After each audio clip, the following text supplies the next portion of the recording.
10 करोड़ से ज्यादा लोग किसी ना किसी तरीके की बेरोजगारी से जूझ रहे हैं। 2 करोड़ से ज्यादा लोगों की नौकरियां केवल और केवल इस कोरोना के टाइम में गई। 50 लाख से ज्यादा लोगों की नौकरियां केवल और केवल इस जुलाई के महीने में गई। अगर मैं कहूं कि चुनाव का नामांकन आज किया जाए, 2 साल बाद चुनाव कराया जाए, 1 साल बाद चुनाव का रिजल्ट आए और चुनाव में गड़बड़ी के कारण 3 साल कोर्ट में मुकदमा चलता रहे और उसके बाद कोर्ट उस चुनाव को निरस्त कर दे, तो सरकार में बैठे लोगों को और नेताओं को कैसा लगेगा? आज अगर हम ये सोच रहे हैं कि जो एनटीपीसी आरआरबी के एग्जाम में 2.5 करोड़ बच्चों से फॉर्म भरवा के 500 रुपए फीस वसूल के बोलते हैं कि 400 रुपए बाद में वापस करेंगे, कितना बढ़िया धंधा चल रहा है। कमाल का तरीका है साहब का रेवेन्यू वसूलने का, और सरकार का इस पे कोई ध्यान नहीं है। आज 1.5 से 2 साल होने वाले हैं एनटीपीसी और आरआरबी में। एक बार ये कहते हैं हमें कोई एजेंसी नहीं मिल रही एग्जाम कराने के लिए, फिर आपने जब फॉर्म हमसे भराए थे, जब हमसे फीस वसूली थी, तो क्या सोच के वसूली थी? लेकिन हमारे देश की मीडिया इन सबको दिखाने का उसके पास कोई टाइम नहीं है। वो बस एक मुद्दा पकड़ लेंगे, उनको भी पता है सबको मजा आ रहा है, यही दिखाओ यही दिखाओ, चिल्ला रहे बुरी तरीके से।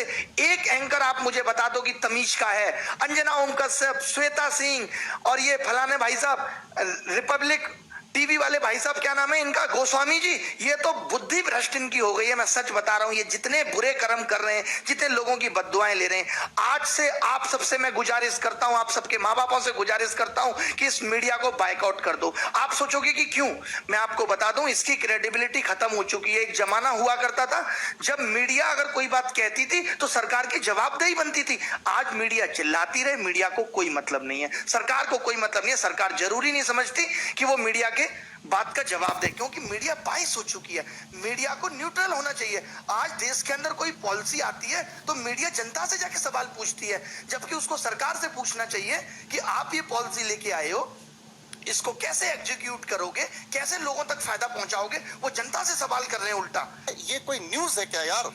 इसके बगैर मेरे को क्या खाना हजम नहीं हो रहा है। लेकिन अगली बात आती है जी, देखो कितनी अच्छी है ये ANI है, जो माना जाता है भारतवर्ष का एक बेहतरीन न्यूज एजेंसी है। ठीक है, बेहतरीन, क्योंकि आप देखेंगे जी नरेंद्र मोदी जी अगर गुफा में भी घुसे हुए हैं तो सिर्फ एकमात्र यही फोटोग्राफर वहां पर मिलता है कि वो वहां अनुलोम विलोम कर रहे हैं और वो भगवान भोलेनाथ का जाप कर रहे हैं। तो ये वाला न्यूज चैनल हमेशा वहां पहुंचता है, लेकिन ये उन बच्चों के घर कभी नहीं पहुंचता जो बच्चे पेपर के रिजल्ट न आने की वजह से सुसाइड करते हैं। ये कभी वहां नहीं पहुंचता, ये कभी वहां आवाज ही नहीं उठाता। लेकिन ये फर्जी ये यहाँ पहुंचता है कि Maharashtra actor Rhea Chakraborty and her brother DRDO guest house.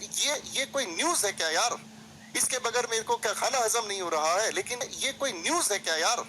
इसके बगैर मेरे को क्या खाना हजम नहीं हो रहा है। लेकिन इसके अंदर इतनी बड़ी बुरी स्थिति बनती जा रही है जिसकी वजह से हर छात्र, हर अभिभावक और हर एक अध्यापक की नींद उड़ी हुई है।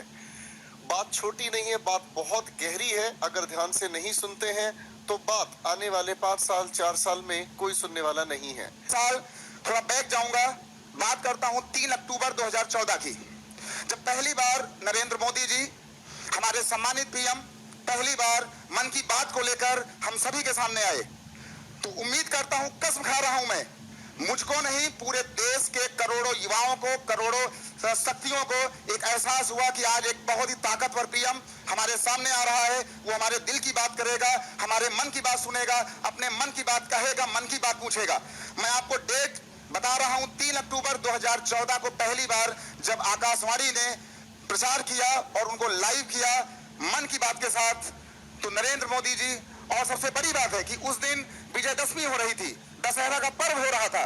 पूरे देश में एक हंगामा सा हो गया कि पहला PM आया है जो खुद युवाओं से जुड़ने की बात करता है, मन की बात कहता है। हम भी खुश हुए थे, दिल से खुश हुए थे, और ये कसम खाई थी कि मोदी जैसे व्यक्तित्व को 5 साल नहीं अगले 50 साल तक अगर देश का PM बनाना पड़े तो हम लोग बनाएंगे। कस्में खाई थी, कस्में खिलवाई थी। लेकिन 3 अक्टूबर 2014 का वो प्रधानमंत्री जो इतना ऊर्जावान हुआ करता था, युवाओं के मन की बात करना चाह रहा था, आज मुझे बहुत दुख हुआ।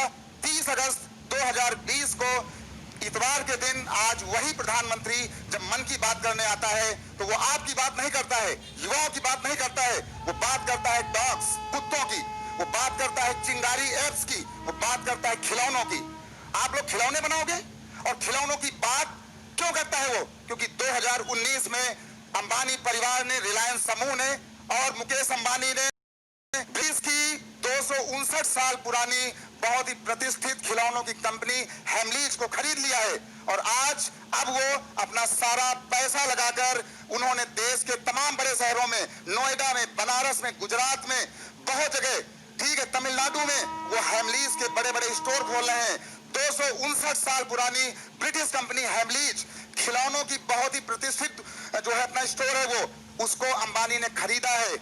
उस 2019 के बाद आज वो प्रधानमंत्री उनकी तारीफ करता हुआ देश के युवाओं से ये कहता है कि आप खिलौने बनाना सीखें, आप खिलौनों के प्रति प्यार लाइए। क्या कभी नरेंद्र मोदी जी ने ये बात की कि हम आपके युवाओं की बात करते हैं, युवा मन की बात करते हैं, हमें किसी प्रधानमंत्री से, किसी पार्टी से न नफरत है न प्यार है। जो पार्टी हमारे लिए काम करेगी, युवाओं को रोजगार देगी, हमारी बात करेगी, हम उसकी बात करेंगे। प्रधानमंत्री कोई बने, से आए, जमीन से आए, तमिलनाडु से आए, गुजरात से आए, उत्तर प्रदेश से आए, बिहार से आए, लेकिन वो हमारे युवाओं की बात करे। वो प्रधानमंत्री जिससे हम सभी को उम्मीदें हमने लगाया हुआ था, वो कुत्तों की बात करता है, डॉग्स की बात करता है, चिंगारी एप्स की बात कर रहा है। इसके बाद क्या प्रधानमंत्री नरेंद्र मोदी जी ने आज तक कभी, सभी लोग बता दें, मैं किसी का विरोध नहीं कर रहा हूं, क्या प्रधानमंत्री नरेंद्र मोदी जी ने आज तक युवाओं के बारे में कभी मन की बात की?